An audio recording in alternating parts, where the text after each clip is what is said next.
আপনি আপনার ছেলের সাথে কথা বলেন। না, আমি ছেলের সাথে কথা না। না, না, না, না। কথা বলেন ১ টা মিনিট। এই রিকোয়েস্টটা করেন না, আমি কথা বলবো না। হ্যালো মা, হ্যাঁ, বলো। আমার নাম মোহাম্মদ আকাশ। আমি ঢাকা বসুন্ধরা থেকে আসছি। 2021 সালে এসএসসি পরীক্ষা যখন আমার শেষ, বাবা মার কথা যে না ওকে ইঞ্জিনিয়ার বানাবো।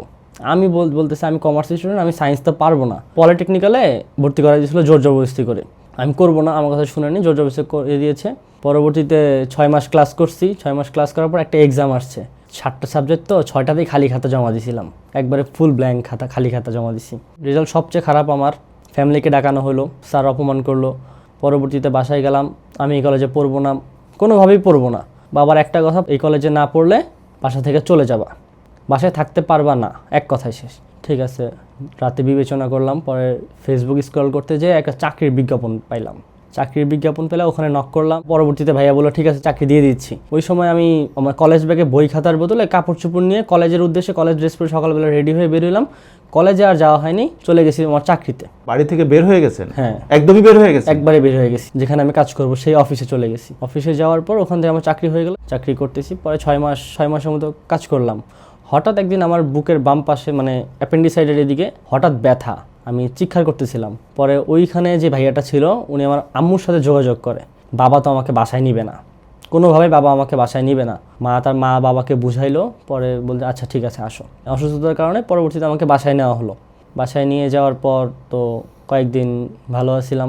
বাসায় থাকা আবার স্বাভাবিক হলো? হ্যাঁ, মাঝখানে কিছুদিন স্বাভাবিক হলো। পরে বাসায় আবার একটা বাইক কিনবো, এই নিয়ে রাগারাগি। আমাকে বাইক কিনে দিতে হবে, সবার বাইক আছে, আমার বাইক নেই, বাইক কিনে দিতে হবে। তারা বাইক কিনে দিবে না। তখন রাগের বসে কিছু ওষুধ খেয়ে ফেলি। তখন অস্বাভাবিক আচরণ করতেছিলাম। তখন একটা মুরব্বী লোকের সাথে কথাবার্তা বললো। সে আমার বাবা মাকে পরামর্শ দিল তাকে রিহাবে পাঠায় দেন, রিহাবে থাকলে সে ভালো হয়ে যাবে। রিহাবে পাঠায় দিল। আমি হাসি মুখে চলে গেছি। সকালবেলা উঠলাম, বাইরে তাকাইলাম, পিছন থেকে দিল একজন থাপ্পড়। বললাম ভাই মারলেন কেন? কয় বাইরে তাকানোর নিয়ম নাই, আমার ওয়াশরুমে যাওয়া লাগবে। আমি তো নিয়ম কারণ বুঝি না, রিহাবের ফার্স্ট টাইম গেছি, আমাকে কেউ বলেনি, রাতের বেলা গেছি। সকালে উঠে ওয়াশরুমে গেলাম, ওই সময় আমাকে মারলো। কেন মারলো? আমি কেন অনুমতি ছাড়া ওয়াশরুমে গেলাম। অনেক মারধর খাইছি। এভাবেই 4 মাস কেটে গেল। তখন আমার ফ্যামিলি আমাকে এইভাবে বলছে যে যদি তুমি পড়াশোনা আবার কন্টিনিউ করো, তোমাকে কলেজেই ভর্তি করে দেবো, তাহলে তোমাকে রিহাব থেকে নিয়ে আসবো। আমার কথা হইতেছে যে আমার আগে এখান থেকে বের হইতে হবে, এই জেলখানা থেকে বের হইতে হবে। কারণ আমি পড়াশোনা করি না করি, এটা বের হওয়ার পর একটা পরে চিন্তা হবে, আগে বের হই। ওদের কথা হ্যাঁতে হ্যাঁ মিলায় বের হইলাম। 4 মাস পর বাসায় আসার পর কলেজে ভর্তি করা দিয়েছে, পড়াশোনা করলাম অসহায়ের মতো। পরবর্তীতে ফেসবুকে অপরিচিত একটা মেয়ের সাথে পরিচয়, পছন্দ হয়েছে। মেয়েটাকে আমি প্রপোজ করেছিলাম যে আমার তোমাকে ভালো লাগে। পরবর্তীতে ওর সাথে রিলেশন কন্টিনিউ, 4 মাসের সম্পর্ক করলাম। TapTapSend একটি সম্পূর্ণ লিগ্যাল মানি ট্রান্সফার অ্যাপ। এই অ্যাপের মাধ্যমে নিরাপদে নিশ্চিন্তে দিনরাত 24 ঘন্টা বাংলাদেশে টাকা পাঠানো যায়। অসাধারণ এক্সচেঞ্জ রেট, টাকা পাঠালে সব সময় দারুণ কনভার্সন রেট পাওয়া যায়। এবং বিদেশ থেকে দেশে টাকা পাঠালে সরকারের পক্ষ থেকে 2.5% প্রণোদনা যুক্ত হয়। TapTapSend দিয়ে America, Canada, Australia, Europe, UK ও ইউএই থেকে ব্যাংক বিকাশ কিংবা ক্যাশ পিকআপের মাধ্যমে সহজেই দেশে টাকা পাঠানো যায়। টাকা পাঠাতে কোনো ট্রান্সফার ফি লাগে না, তবে ইউকে থেকে শুধুমাত্র বিকাশে সরাসরি টাকা পাঠাতে 0.99 পাউন্ড এবং ইউএই থেকে 5 দিরহাম দিতে হয়। তবে ব্যাংক ও অন্যান্য মোবাইল ওয়ালেটে এই ফি দিতে হয় না। এবং আমাদের প্রোমো কোড LOVE লাভ ব্যবহার করলে প্রথম ট্রান্সফারে আকর্ষণীয় বোনাস পাবেন। অস্ট্রেলিয়া থেকে $50 অস্ট্রেলিয়ান ডলার, কানাডা থেকে $30 কানাডিয়ান ডলার, ইউরোপ থেকে 25 ইউরো, ইউকে থেকে 20 পাউন্ড এবং আমেরিকা থেকে $30 US ডলার। পরবর্তীতে ফ্যামিলি সবাই মিলে আমাকে নিয়ে বসছে যে আমাকে বিয়ে দিবে, ওরা ওদের পছন্দের মতন মেয়ের সাথে বিয়ে দিবে। আমি রাগারাগি করে শারীরিকভাবে অসুস্থ হয়ে যাই, শারীরিক মানসিকভাবে অসুস্থ হয়ে যাই। আমাকে হসপিটালে ভর্তি করা লাগে। হসপিটালে ছিলাম 7 দিন। আমি সুস্থ হয়ে বাসায় ফিরলাম। তারপর টার্গেট করছিলাম যে আমরা আমাদের মধ্যে বিয়ে করে ফেলো, যেহেতু ফ্যামিলি আগাচ্ছে না, আমার ফ্যামিলি ওর ফ্যামিলি আগাইছে, আমার ফ্যামিলি আগাচ্ছে না। পরে আমি মেয়ের বাবাকে আগে ফোন দিছি। আমার ফ্যামিলি যখন আগাইতেছে মেয়ের বাবাকে আমি ফোন দিছি, যেটা মেয়ের বাবাকে বিয়ের অফার করছি যে আমি এটা আপনার সাথে দেখা করতে চাই, বলে তুমি বাসায় আসো বিয়ের আগেই। দেন আমি বাসায় গেলাম, তার সাথে কথা বললাম এক রুমে, যে বললাম যে দেখেন আপনি আমাকে বিয়েটা করাই দেন, আমার ফ্যামিলি কখনোই এই বিয়েতে রাজি হবে না, যত খরচ আছে আমি চাকরি করে আপনাকে পোষায় দিব, আপনি আমাকে বিয়েটা করাই দেন। আমি অফার করছি তো আমার শ্বশুরকে। না, উনি আমাকে বলতেছে যে দেখো বাবা, বলাটা যত সহজ, করাটা কিন্তু অনেকটা কঠিন, তুমি যাও, আমি ভেবে দেখবো। আমি গেলাম, পরে যখন আমার ইন্টার ফাইনাল পরীক্ষা, ওই পরীক্ষার দেওয়ার 7 দিন আগে আমার ফ্যামিলির সাথে আমি বসি আমার মার সাথে, যে আমি বললাম যে পরীক্ষা দিব আমি একটা শর্তে। কী শর্ত? যদি এই মেয়ের সাথে আমাকে এঙ্গেজ করে রাখো বা নাকফুল পরে রাখো, সেই ক্ষেত্রে আমি পরবর্তীতে পড়ালেখা স্টার্ট করবো, না হলে পড়ালেখা করবো না। যেদিন রাতে আমি আমার মাকে এইসব কথা বলি, ওই দিন রাতে ঠিক 12:30টার সময় আমাকে বাসা থেকে আমার মা খালা মিলে কাপড় চোপড় গোছায় আমার বাবা সহ আমাকে ঘর থেকে চিরবিদায় করে দিল, মানে ঘর থেকে বের করে দিল। পরবর্তীতে আমি কোথায় যাব? পরে আমার শাশুড়িকে আমি ফোন দিলাম, দিয়ে বললাম যে আম্মু আপনি আমাকে খেতে না দেন, ঘরের এক কোণে ঘুমাইতে দেন, আমার খাইতে দিতে হবে না, আমার চোখে অনেক ঘুম। আমার শাশুড়ি ফোনটা কেটে 10 মিনিট পরে ফোন দিয়ে বলে তুই এক্ষণ বাসায় আয়। আমার শ্বশুরবাড়ি চলে গেলাম। বিয়ে ছাড়াই 2 দিন আমি ছিলাম শ্বশুরবাড়িতে। তৃতীয় দিনের মাথায় ওর বাবা মা দাদি আমার ওয়াইফ সবাই মিলে বসলাম, কি করবা? আমি যার জন্য ঘর ছাড়ছি তাকে বিয়ে করব। পরবর্তীতে ওর বাবা সব কিছু ম্যানেজ করলো, সব কিছু এভরিথিং ম্যানেজ করে পরের দিন সকালে যায় আমরা বিয়ে করে আসছি। বিয়ে করার পর আপনার পরিবারে কেউ ছিল না? না, আমার পরিবার জানে না। তো বিয়ে করে আসলাম, বাবাকে ফোন দিলাম, বাবা আমি তো বাসা থেকে তো ওর জন্য বের করে দিছো, এখন তো কি করবো, আমাকে কি বাসায় নিবা? আমি তো আজকে বিয়ে করছি। কোথায় বিয়ে করছি? আমি সদরঘাট কোর্টে বিয়ে করছি। এখন কি আমি বাসায় আসবো? আমার মা আমার বাবার কাছ থেকে ফোনটা কেড়ে নিয়ে বলতে কি তোকে তো তেজ্য সন্তান করে দিয়েছি, তুই কেন বাসায় আসবি, তুই তো তেজ্য বলে ফোন কেটে দিছে। তারপর থেকে আমি যতবার যোগাযোগ করার ট্রাই করছি, হয় নাই, কখনো যোগাযোগ হয়নি। ফ্যামিলির যা ছিল সবাই ব্লক করে দিয়েছিল। তারপরে 2 মাসের মতো শ্বশুরবাড়িতে ছিলাম, চাকরি নাই। পর আমি চাকরি পাইছি, পরে আমরা নতুন বাসায় উঠলাম। এখন বর্তমান অবস্থা আমার ওয়াইফের সাথে সম্পর্ক ভালো, দুজন একসাথেই আছি, দুজনই জব করি, দুজনের আন্ডারস্ট্যান্ডিং যথেষ্ট পরিমাণ ভালো। এখন আমি চাচ্ছি যে এইভাবে তো একটা সারা জীবন চলা যায় না, সারা জীবন তো এইভাবে চলবে না। মানে 2 ফ্যামিলি একবারে মিলে যেতে চাচ্ছি।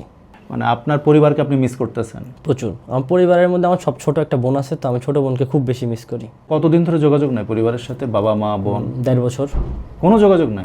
কোনো কথা হয় না? ফোন আমার নাম্বার সব ব্লক। নতুন নাম্বার দিয়ে কল দিলে যদি আমার ভয়েস শুনে ব্লক করে দেয়। মা আমার উপর বেশি রাগ। আমার বাবা মা, আমার গাড়ি বাড়ি, সুখের ফ্যামিলি থাইকেও আমার কাছে কিচ্ছু নাই। হ্যালো, আসসালামু আলাইকুম। ওয়ালাইকুম সালাম। তো আপনার ছেলের কাছ থেকে ওর ঘটনাটা শুনছিলাম, জীবনে সে কত কিছু করছে, আপনাদেরকে কতভাবে জ্বালাইছে। অনেক সময় দেখবেন যে ছেলেরা যদি অপরাধ করে বা মেয়েরা যদি অপরাধ করতে, বেশিরভাগই মায়ের দোষ হয়। তার বাবারা কিন্তু মায়াকে দোষে, তার ফ্যামিলিগত সবাই কিন্তু মায়াকে দোষ দেয়। এটা দেয়। কিন্তু ওর বাবা আমাকে কেন দোষ দিতে পারেনি? ওর বাবা কিন্তু কখনো আমাকে দোষ নেই। তারপরও আপনার একটাই ছেলে। হ্যাঁ, তাদের কি সমস্যা? আমার একটা ছেলের কাছে কি আছে? আমি ছেলেকে বলছিলাম যে তুই সব মেনে নিবো, আমি শুধু বিয়ে যদি করেছি এটা আমি মেনে নিবো না কখনো। আমার একটা ছেলে ছিল, আমার অনেক স্বপ্ন ছিল, আমার পুরো ফ্যামিলি ওর জন্য পাগল, মানে সবাই ওর সুনাম চালাচ্ছে, এখানে জন্ম তার। সেই ছেলে কোথায় পড়ে আছে? ওর বাবা তো ছেলে মানুষ, মুখে বলে না, খারাপ লাগে। তার বাবা তো আমার দেখলে বুঝে যে আমি টেনশন করি, চিন্তা করি, খারাপ লাগে দেখে। কিন্তু আমি আস্তে আস্তে ছেলে যখন ছেলে ভালোটা বুঝে নিছে, তা আমি আর কি করতে পারি? যে রোজা থেকে মিথ্যা বললেস না, বিশেষ কিছু নিয়ে জানে ওই মেয়েকে আমি মাইনে দিতে চাইছিলাম, এবং কি আমি বলছিলাম আমি মেয়েকে বিয়ে পড়াবো, আমার ফ্যামিলি বাপ সবাই আসবে, এবং কি আমি অনেক অসুস্থ। একটা মা যদি অসুস্থ থাকে আমার হাসপাতালে অপারেশন করতে হবে, আমার অপারেশন আগে না রাস্তার বিয়ে আগে, কোনটা আগে আপনি বলেন?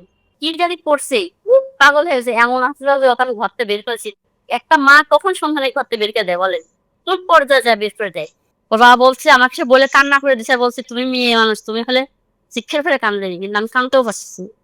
ওর ফ্যামিলি সবাই সরকারি চাকরি, তোর বাবা চাকরি করে সরকারি চাকরি, আর তার ছেলে কোথায় যা করে আছে দেখছেন, কোথায় করে আছে।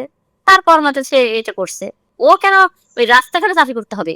তবে আমি আল্লাহর কাছে নামাজ করে এখনো বলি, আল্লাহ তোমার ছেলেকে তুমি ভালো রেখো, আল্লাহ তুমি আমার ছেলের সাথে ছেলে দেখে আমার ছেলেটা এখনো বেঁচে আছে। আমার জীবন পুরো চেঞ্জ হয়ে গেছি। আমি কাউকেই বলতে পারি না যে আমার ভিতরে এত দুঃখ এত কষ্ট, আমি স্বামীকেও বলতে পারি না, বাপ মাকেও বলতে পারি না, ভাই বোনকেও বলতে পারি না, কারণ কষ্টের কথা কাউকে বলতে হয় না।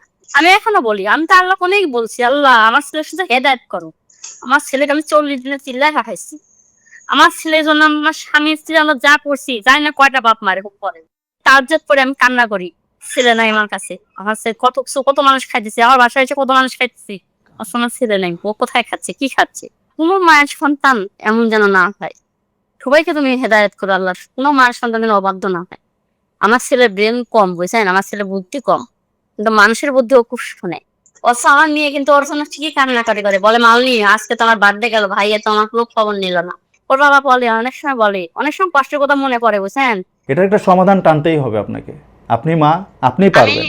মানে আমরা চাই এরকম সন্তান যারা এগুলো পাগলামি করতেছে বর্তমানে, তারা যেন শুধরায়, আর আপনার সন্তান যেন আপনার ঘরে ঠাঁই মিলে, এটাই চাই আমরা। কিন্তু আমার ছেলেকে আমি মানে নিব না। আমার ছেলেকে আমি ওর বাবা মানে নিবে না। আমি ওর বাবাকে আমি বলছিলাম এই বাসায় হয় তোমার ছেলে থাকবে না তো আমি থাকবো, যে কোনো একজন থাকবে, তুমি বেছে নাও কোনটা নিবে। 1 মিনিট একটু আপনি আপনার ছেলের সাথে কথা বলেন, 1টা মিনিট। এটা আমাদের না আমি ছেলের সাথে কথা বলবো না না, না না না এটা আপনি না রিকোয়েস্ট করেন না না, না। না না না না এই রিকোয়েস্ট করেন না, আমি কথা বলবো না। তারপর একটু বলেন, বলো, কথা বলো। হ্যালো মা, হ্যাঁ বলো। কেমন আছো? মনে কি মাফ করে দেওয়া যায় না? তুমি আগের জায়গায় কখনো ফেরত আসতে পারবে না। সে আগের ছেলে আমার, এই ঘরে শুয়ে থাকো, ওখান টেবিলে বসে খাও, আমাদের কাছে আসো, ওই জিনিসগুলো আর কখনো তোমার জীবনে আসবে না। তুমি ভালো আছো, তুমি তোমার সিদ্ধান্ত পাইছে নিয়েছো, তুমি বিয়ে করছো, ভালো আছো, শ্বশুর আছে, শাশুড়ি আছে, বাপ মা তো পাইছেই। আর আমাদের দিকে কি করবে তুমি? আমার তো ভালো বাপ মা না, আমি ভালো বাপ মা জীবনে হইতে পারলাম না। শেষবারের মতো মাফ করে দাও। যা হয়েছে আগের কথাটাই না, তেমন লাভ নেই। বাবার সাথে খারাপ ব্যবহার করছি, ঠিক মাফ আছে। করে দাও আমার এখন। মাপ কতবার চাইছো? এবারের মতো মাফ করে দাও, শেষবারের মতো আমার মাফ করে দাও। ওর বাবা শুধু বুঝছেন জীবনে সকল জিনিস পূরণ করি, খালি বলছে আমার ছেলেকে আমি প্রতিষ্ঠিত করে দিই। কত শখ করে আমি একটা ফ্ল্যাট কিনছি, আল্লাহর 1 বছর পর সেই ফ্ল্যাটে উঠবো। আমি বলি যে আমি এই ফ্ল্যাটে উঠতে পারবো কিনা, তোমার বাবা বলে তুমি যদি মরে যাও ফ্ল্যাটে উঠার আগে ফ্ল্যাট কাকে দিয়ে যাবে? আমি বলছি আমি ডায়েরিতে লিখে দেবো ফ্ল্যাট আমি কাকে দিয়ে যাবো, তুমি এই সিদ্ধান্ত তুমি নিতে পারবে না। ওই ছেলের উপর ভরসা করতে পারেন লিখে আমার জায়গা জমি সবকিছু আমার নামে লিখে দিচ্ছে বাবা, ও চলে যাওয়ার পরে। ছোট্ট একটা পরামর্শ দিই, আজকে থেকে নামাজটা পড়েন আর বাপ মায়ের কাছে খালি মাপ চান আর নামাজ পড়েন। তো এভাবে জীবনটা নষ্ট করেন না রে ভাই, এভাবে জীবনটা নষ্ট করেন না। আপনি আজকে স্যার, ওয়াদা জীবন করতেছেন নষ্ট না। যে এখন থেকে আপনি কোনো ভুল কাজ করবেন না? জি এটা আল্লাহকে সাক্ষী রেখে কথা দিতে পারবেন আমাদেরকে? জি, চেষ্টা করবেন নামাজ পড়তে। ইনশাল্লাহ। আজ 1.5 বছর হয়ে গেছে ছেলেটির সঙ্গে তার পরিবারের কোনো যোগাযোগ নেই। একটা দিন নয়, একটা মাস নয়, পুরো 1.5 বছর। যে ছেলে একদিন আবেগের ভুলে বাসা ছেড়ে চলে গিয়েছিল, আজ সে ভালো নেই। জীবন তাকে শিখিয়েছে রাগ করে দূরে থাকা সহজ, কিন্তু সেই দূরত্বের বোঝা বয়ে বেড়ানো খুব কঠিন। 1.5 বছর পর সে বুঝছে পরিবারকে ছাড়া কোনো অর্জনই পূর্ণ হয় না। আমরা তাকে স্পষ্টভাবে বলতে চাই, ফিরে যাও, ভুল স্বীকার করো। বাড়ির দরজা হয়তো বন্ধ নয়, শুধু তোমার অপেক্ষায়। মায়ের হৃদয়ে রাগ জমে থাকে না, থাকে শুধু অপেক্ষা। বাবার কণ্ঠ হয়তো কঠিন শোনায়, কিন্তু ভেতরে থাকে সন্তানের জন্যই অস্থিরতা। 1.5 বছরের অভিমান এক মুহূর্তের কান্নায় গলে যেতে পারে, যদি তুমি সাহস করে প্রথম পদক্ষেপটা নাও। আরেকটা কথা, নিজেকে গুছিয়ে নিতে নামাজে ফিরে আসো। যখন মানুষ ভিতর থেকে ভেঙে পড়ে, তখন আল্লাহর দিকে ফিরে যাওয়া তাকে শক্তি দেয়। নিয়মিত নামাজ পড়ো, দোয়া করো, নিজের ভুলের জন্য ক্ষমা চাও। সৃষ্টিকর্তার কাছে ফিরে গেলে মানুষের কাছেও ফিরে আসা সহজ হয়ে যায়।